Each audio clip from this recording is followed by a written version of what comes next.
নমস্কার বন্ধুরা, তুলিমিতাস kitchen lifestyle and ব্লগে আপনাদের স্বাগত। আজ বানাবো সর্ষে ফুলের বড়া। এর জন্য লাগবে সর্ষে ফুল, যা আমি ভালো করে বেছে ধুয়ে নিয়েছি। এছাড়া লাগছে চালের গুঁড়ো, নুন, সর্ষে গুঁড়ো, হলুদ গুঁড়ো, কাঁচা লঙ্কা এবং রসুন। প্রথমে রসুন এবং কাঁচা লঙ্কাটাকে মিক্সিতে পেস্ট করে নিয়েছি।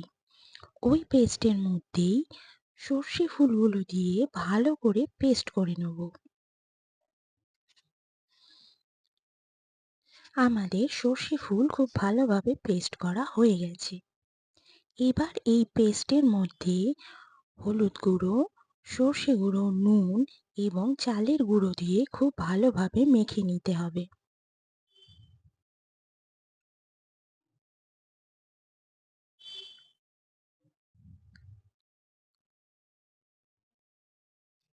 আমাদের পেস্টের সঙ্গে চালের গুঁড়ো খুব ভালোভাবে মেখে নিয়েছি।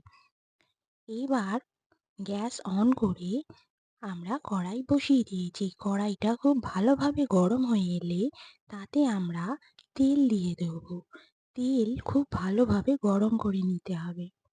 অন্যদিকে তেল গরম হওয়ার সময় আমরা পেস্ট থেকে বড়ার আকারে গড়ে নিয়েছি। এবার তেল গরম হয়ে গেছে, খুব আস্তে আস্তে বড়াগুলো আমরা তেলের মধ্যে ছেড়ে দেব এবং এপিঠ ওপিঠ মুচমুচে করে ভেজে নেব। আমাদের বড়াগুলোর এক পিঠ খুব ভালোভাবে ভাজা হয়ে গেছে। এবার আমরা উল্টে দিয়ে অন্য পিঠটাও ভেজে নিচ্ছি।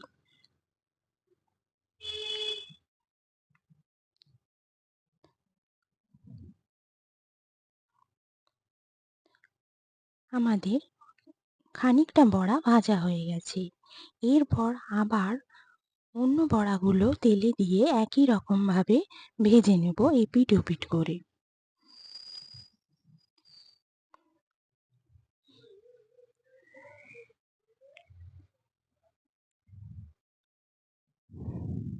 আমাদের সমস্ত বড়াগুলো ভাজা হয়ে গেছে।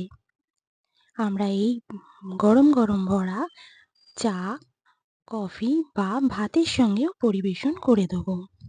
আপনাদের যদি বড়া ভাজার রেসিপি ভালো লেগে থাকে কমেন্টে আমাকে জানাবেন, লাইক করবেন, শেয়ার করবেন এবং সাবস্ক্রাইব করবেন। পাশে থাকা বেল আইকনটাও প্রেস করে দেবেন। নমস্কার বন্ধুরা, আজ তাহলে আসি।